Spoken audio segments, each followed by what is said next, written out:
Hi, I'm Shawn Jones, Process and Development Manager here at Arkion Life Sciences, and co-author of the poster Improving Antibody Titers and Milk Replacers with IgY, along with Roger Saltman and Michelle Tolleson. Thank you for your interest in our poster. I'm going to walk you through some of the highlights right now. So first, what was the motivation behind this poster? Actually came from a conversation with a field vet a few years ago at a trade show, where he was talking about this one calf ranch he was overseeing that kept getting these outbreaks of rotavirus. And when I talked to the home office about ways to deal with this, they said, don't really worry about it. The milk replacer has antibodies against that. They should take care of that. Also, he was frustrated because it wasn't taking care of the issue. And after our conversation, Roger, Michelle, and I were talking and wondering, is there a way we can look at the specificity of the IgG in milk replacers to see how much there is there? And can we improve those titers when we add our product, an IgY egg tech C-based product on top of that? And the result is this poster. So we did take a bovine plasma sample and 5 commercial milk replacers and looked at their IgG specificity, particularly on enteric pathogens for causes of scours.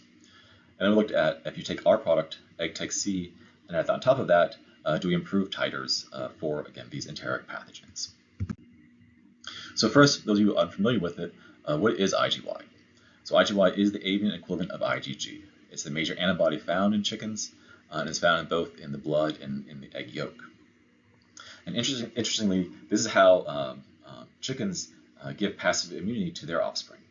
Obviously, chickens don't produce milk like cows do, so they can't give a colostrum type thing to their chicks. Instead, they deposit their antibodies into the egg yolk, and this egg yolk is slowly absorbed by the chick over time to get passive immunity in a very similar way calves are given colostrum. The IgY becomes systemic to the chick, and they have a long-term passive immunity from this egg yolk sac.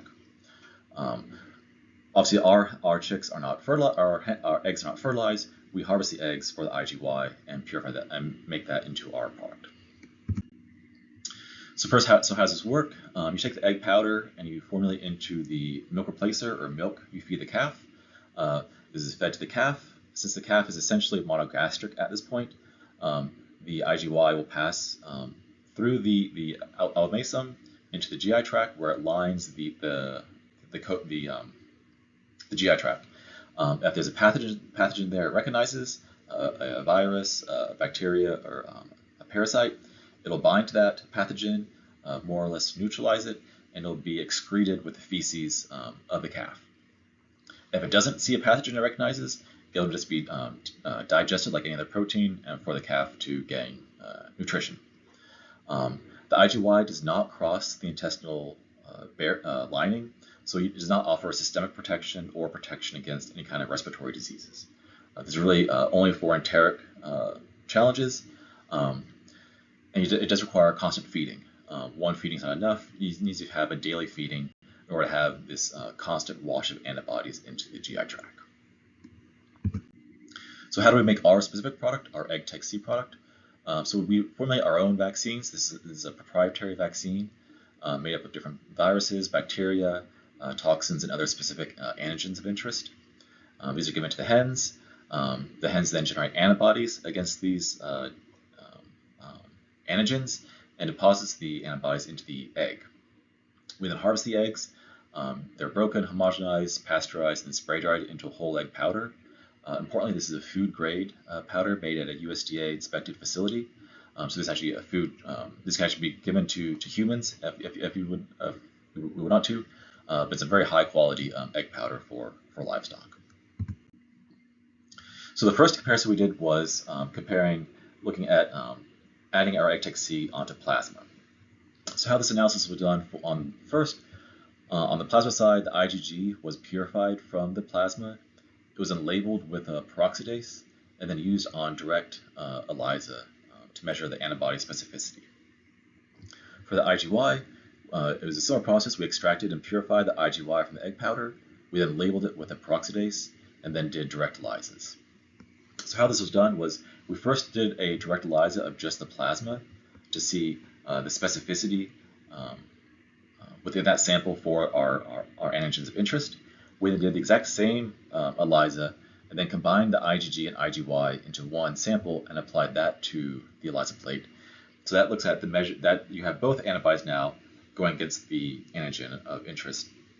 And so we're measuring the total output of both of those antibodies against that antigen of interest. And for those of you not familiar with ELISA, this is kind of a quick kind of setup of how that works. So first, we take our antigen of interest, again, bacteria, virus, or other specific antigen that's absorbed onto the surface of a 96-well plate. It's then washed, and any unattached antigen is removed. We then apply our antibodies solution to that. If the antibody has specificity for the antigen, it'll bind to that antigen. If it does not, it'll be removed in our next wash. And the next step is applying our substrate. So this substrate will interact with our peroxidase reporter enzyme, actually change color from a blue into a yellow color. And this yellow color is the A450 that we're measuring. So this is the output of the assay that you'll see next. So really this is a direct measure of how much antibody is bound to the plate. So the higher the A450, the more antibody you have bound to the plate, and the higher protection you have for your calf against these pathogens. So again, going back to how we're doing this analysis, we first do this setup with just the plasma sample. We then add both the plasma and the IgY together, so we're measuring the combined output of both the IgY and IgG antibodies. And these are the antigens we looked at. Again, all enteric challenges: Rota, Corona, Crypto, E. coli, Salmonella, and Clostridium perfringens. And so here's the results with the plasma. So a dose of plasma that we assumed was a 12-ounce milk replacer dose that contains 5% of plasma, which is kind of the typical amount we've seen milk replacers contain. So this is kind of to simulate what a bovine plasma containing milk replacer would look like. So the plasma by itself is this blue bar, and then the plasma plus the equivalent of about a 2-gram sample of egg tech C is this green bar. And you can see it across the board for all 9 antigens we looked at. When we added the IgY on top of the plasma, we saw a statistical increase in the A450 value.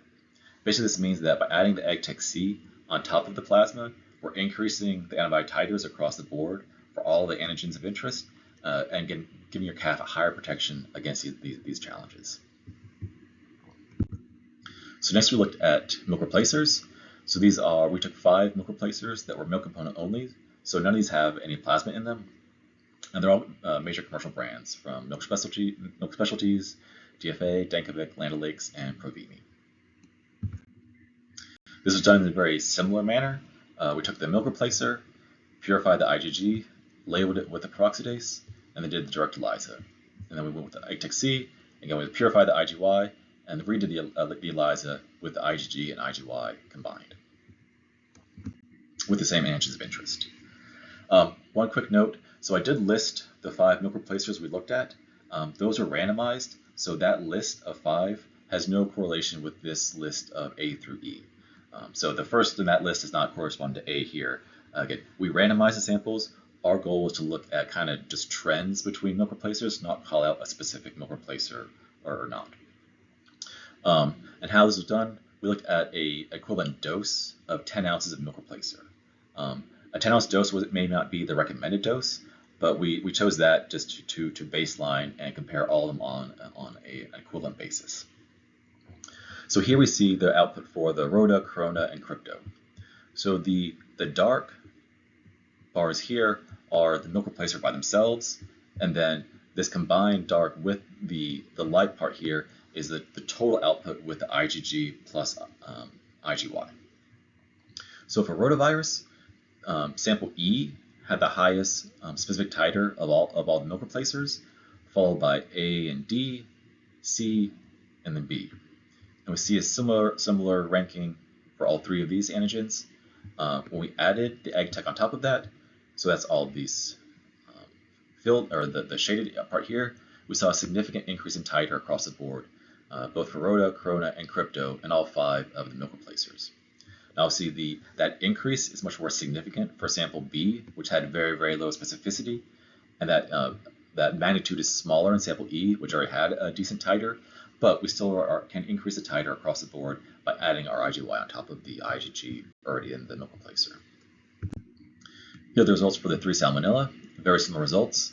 Adding the egg-tech-C, we increase the titer across the board. We look at Dublin and Heidelberg. Again, sample E area has a pretty high titer, so that increase is not as significant here. But again, for sample B and C, the increase is pretty significant, that increase in titer. Finally, here's E. coli and the Clostridium perfringens. E. coli, we see the same trend. Same thing for perfringens. One thing to note with perfringens, for sample E, we actually don't see an increase in perfringens when we add the egg-tech-C on top of that, just because these titers are already so high. We didn't really see a benefit for Clostridium perfringens in sample E by adding the egg-tech-C. But if you remember, we do see an increase in E. coli and Salmonella and the Rota and Corona. So again, it kind of depends on the antigen of interest, how much we can improve the milk replacer, but we can still improve most of them. So our conclusions was the addition of IgY to commercial milk replacers or the bovine plasmid sample did significantly improve antibody titers. That magnitude of increase will depend upon what you're starting with on the IgG, but by adding IgY, we can still increase those titers. And so something we do really believe in supplementation with IgY can improve the passive immunity the calf receives and can really keep them from not getting sick and being more productive overall. Now, as we shared these results with some customers, we think there's a need for this testing in the industry. So we're working with BTR up in Manitowoc, Wisconsin. So this is within the Arkion Life Sciences family, but they are more of a CRO organization. So they're used to handling customers' samples and confidentiality. So that we're working on basically what we're presenting here, a very similar testing service where you can submit a milk replacer sample, a colostrum sample, or maybe a whey protein concentrate sample if you're an ingredient manufacturer, and then we can measure the antigen specificity of that. E. coli K99, Salmonellas, Crypto, also Rota and Corona. So we can submit different samples, and we can tell you then the specificity of the antibodies in that sample. Looking to hope we launch this this year, Q3 of 2024. If you're interested in this service, please reach out to us, and we'll keep you updated as this gets closer to rollout. But yeah, we're quite excited for this. Thank you for your attention. If you have any questions or if you would like to order the egg-tech-C product, please visit our website. Happy to hear from you, and thank you again.